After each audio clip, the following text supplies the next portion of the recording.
Gubwa neza nshuti muvandimwe udukurikirana umunsi ku munsi mu biganiro tubagezaho bya buri munsi umutekano, politike na diplomasi. Ikaze rero mu makuru yacu y'uyu munsi. Mbere yuko tunyarukira mu makuru yacu arambuye, reka tubanze turebere hamwe ingingo z'ingenzi tujye kuganiraho muri aya makuru. Njyewe ugiye kuyakugezaho nitwa Irebe Aisha. Icyo usabwa ni ukubana natwe kugira ngo tubashe kukugezaho ibiganiro byacu tunyuza kuri iyi shene yacu bya buri munsi.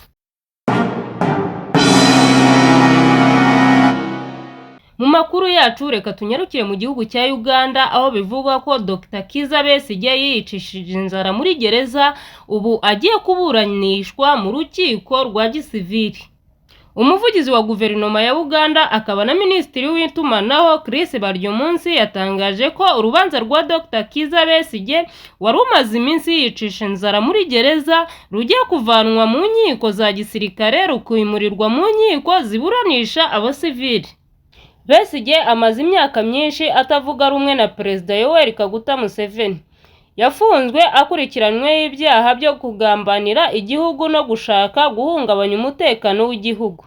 Aburanishirizwa mu rukiko rwa gisirikare. Yatangiye imyigaragambyo yo kwicisha inzara kuva ku itariki 10 Gashyantare 2025 ndetse mu minsi ishize yagaragaye mu rukiko ubona ko afite intege nke.